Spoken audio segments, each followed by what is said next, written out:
Okay, so let's talk about developing and using a efficient practice / warm-up routine before you play, before you do whatever you've got to do. As you get better, you find your warm-up routine tends to become longer because you're starting to learn more stuff, you know more things, and you kind of get lost a little bit as to what you should be warming up with. What is a warm-up and what's, like a quick study that I call them, so a short focus. So I'm going to show you 4 things that I use religiously that I just use to warm up. Most of it's just to get the fingers working in different ways, dexterity, scales, arpeggios, bit of chord work, and a bit of metronome work as well. Don't forget about the right hand too, it needs to warm up also. So, right, let's get into it without further ado. So, first thing you probably should do is some finger stretches, do all those. I say to do it, but I never do them, so a bit hypocritical of me to try and teach that, but I should do them, and you should do them too. But yeah, let's get into the playing, yeah?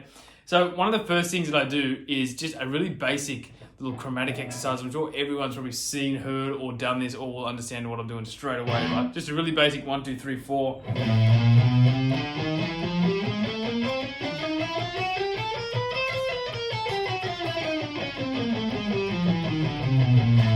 Right? But when you do this, I want you to do it with a metronome. So I'm going to set this metronome up at, say, let's go 100 BPM.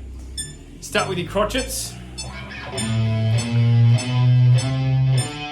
Then develop into your quavers, triplets,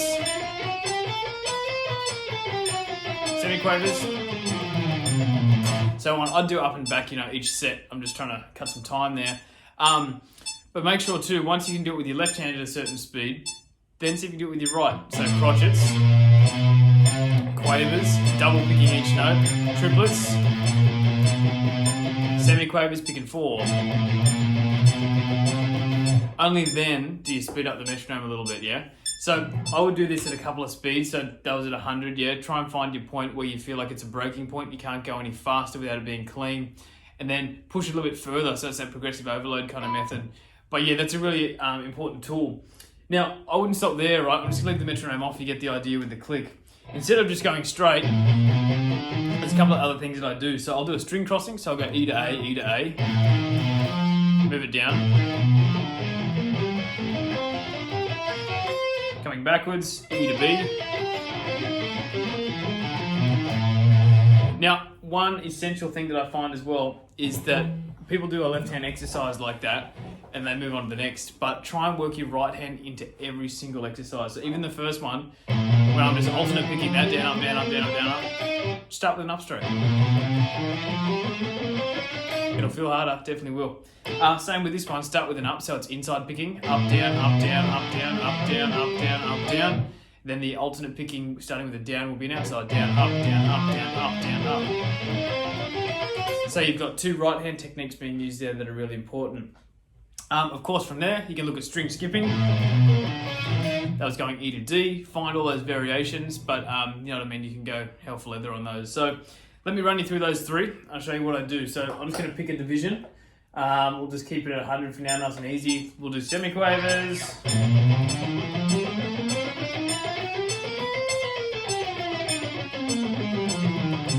Righto, I've done that, increased the speed a few times. Now I'll start with an upstroke, right?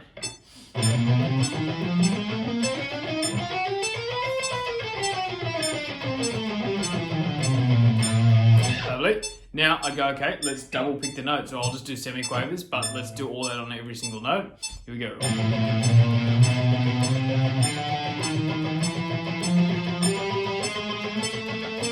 So on. Start with an upstroke.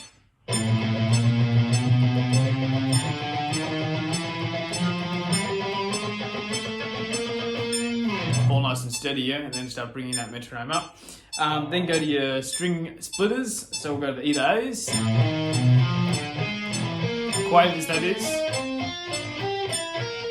Okay, I can do that, no worries. Start with an upstroke. 3, 4.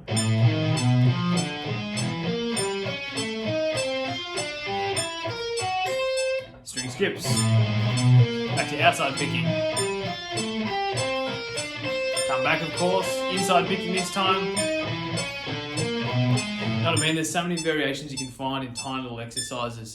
So that's just more of a chromatic drill, just to get the left hand going, the right hand going, and especially in sync. Use it with a click to speed it up. That's method one. Definitely the first thing that I do when I come on and play. There's a couple little finger dexterity things that I'll do sometimes. But yeah, I'll cover those in a different little session, I think. Okay, so next thing that I'll probably look at from there is I'll go and start looking at what I call practical theory stuff. So I'll look at some scale work, some chord work and some arpeggio work. That stuff is just warm-ups, right? There's heaps of different variations too. You'll find heaps on the web. There's a really good alternate picking exercise. I can't remember the guy who wrote it. But there's heaps of stuff out there, find your own. But make sure you focus on your right hand. That's one thing that's not talked about much. Inside picking, outside picking, start with an upstroke, do doubles on the notes so you can make 10 exercises out of one. That's what I'm trying to say. Cool. Now, next thing I'll do, I'll run through my scales quickly. All the major scale and all its modes, just getting it. With a metronome as well. There's your Dorian, Phrygian, Lydian, so on. After I do my full set, I'll then go into a focus study. So it might be a mode I'm focusing on. I might be focusing on harmonic minors today. Right, but I'll just keep it simple today for this purpose. And I'm going to show you how you can just use one mode, but look at using different sequences and ways for warm-ups, right? So let's just pick something simple. Let's just pick the minor scale, yeah, natural minor. We'll do it off the E string 5th fret, so playing an A minor scale, right? I'll quickly run you that shape if you don't know it.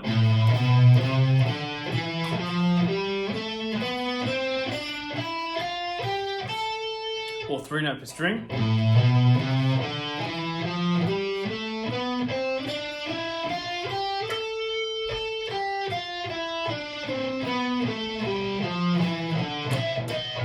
But of course, you can use whatever mode you want. It's just a tool to work on this warm-up, right? So from here, I'd go, all right, I could use the same thing as I did before, chuck the metronome on, go, okay, I'll go quavers, 1 and 2 and 3 and 4 and, triplets, 1 and 2 and 3 and semiquavers, 1 and 2 and 3 and so on. Do the doubles. Really good practice. But when you get scales, I'll look at doing sequences. So let's say we did a 4-note sequence. This is a really common one. You heard this in songs and solos and riffs before. I'm going to play 4 notes ascending. Then I'm going to restart that sequence, but what would have been the second note of the scale. So I've got 1, 2, 3, 4, 1, 2, 3, 4. Now the 3rd note, 4th note, 5th note, 6th note, 7th note. And you can keep going like that, right? Now, all together.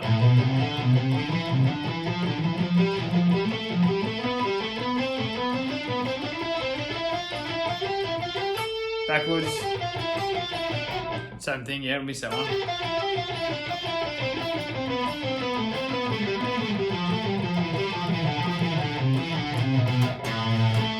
Alright, so perfect example there, just warming up. I missed that one going backwards. Why? Just a little bit of a weird finger thing.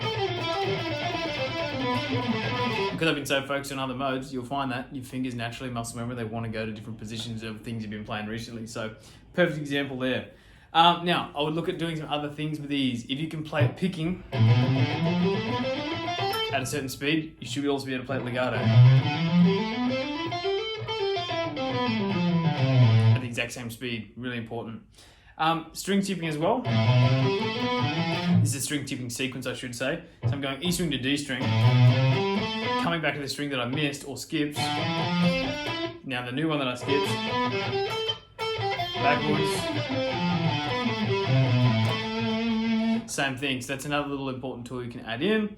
Another one that I'll use a lot as well is a note skipping, So what I'm doing here is instead of string skipping, I'm playing the first note to the 3rd note, then to the one I missed, then to the 4th note, one that I missed, the 5th note, 4th note, one that I missed, so you get...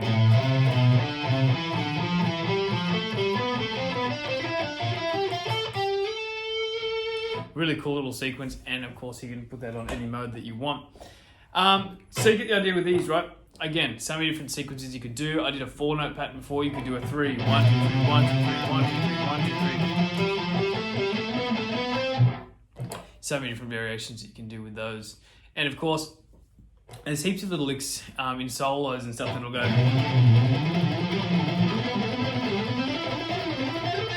They sound really cool, but again, it's just a sequence, right? It's a 6-note sequence, that one. It's going 1, 2, 3, 4, 5, 6. 1, 2, 3, 4, 5, 6. Got 2 halves, so then I start the next string.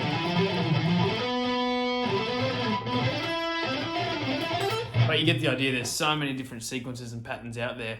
I'd encourage you to make your own as well.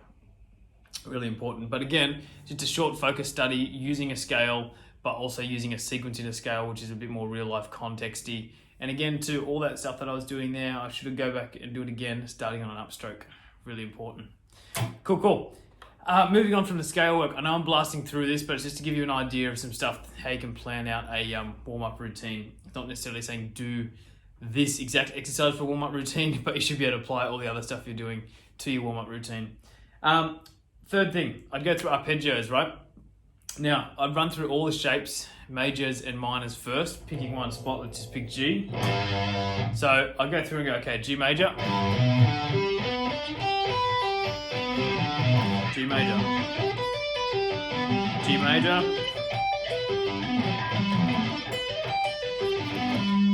obviously when you're doing this too, there's going to be certain techniques that you're going to want to use to get through these. So I was just using just a light sweep there, it's pretty slow, but make sure I'm going down, down, down, down, down, up, up, up, up, up, really making sure the traction's following towards the neck, back towards the bridge, and I'm really letting that pick drag, using the gravity.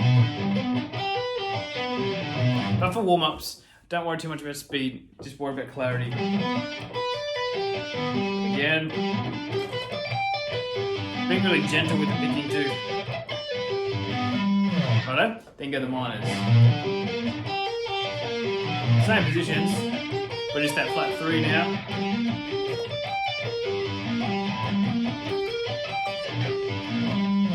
Righto? Then I'd look at joining them up. Ascend one, descend the other.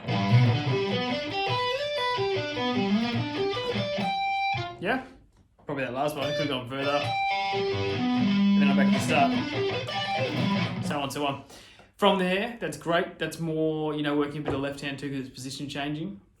Then go and do your 7s. Pick a spot that's non-diatonic this time. So I'm just going to sit maybe in that same spot we were doing before. Yeah, just on that A, 5th fret.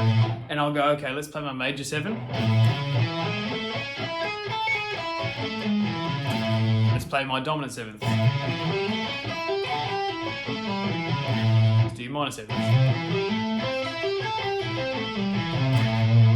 Righto, those main 7s, of course, you can do your half diminished tune or your full diminished, either one. But again, running through your arpeggio shape is really important as well. And then also to link chords into this as well. Let me just flick to a clean channel for a second. Is to play all your inversions that your arpeggios present you through the playing of them, right? Now, what I mean by this, if I play my G major arpeggio,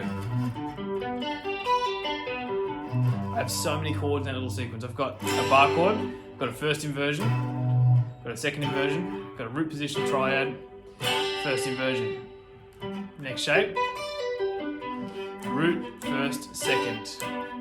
Playing all the chords of G in each arpeggio shape. Got the bar chord, first, second, root. Know what I mean? Really, really important stuff. So just some gentle little warm-ups to look at. And then I always have something going, like I have a lick that I'm working on, one that I've made myself. It might be something that I'm writing in a solo. A couple of guys, on that. If you haven't looked at it, check out that JTC guitar, really good program too. I'd recommend that. There's heaps of little short studies and licks that you can go through after you've warmed up. And then I'd go into my, like personal interest stuff. If I'm writing a song, if I'm practicing a solo, writing some riffs, practicing something. I know my alternate picking needs work. I know hybrid picking needs work. So technique study, yeah. So yeah, I know I blasted through some things there, but you should be able to limit that to, or I'm going to say a 20 to 30 minute warm up, but it's more than just a warm up. It's a warm up with a little bit of, substance to it as well. It's not just one exercise over and over and over.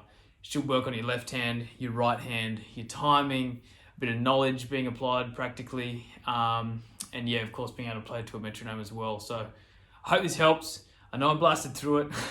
Give us a like, comment, and subscribe. And in the comments too, if you want me to go into a little bit more detail about any of those things that I use for warm-ups and stuff, let me know. I'm more than happy to do a video on it. So yeah, take that. Good luck. And yeah, try and develop your own warm-ups. Biggest tip to write this stuff down. Cheers.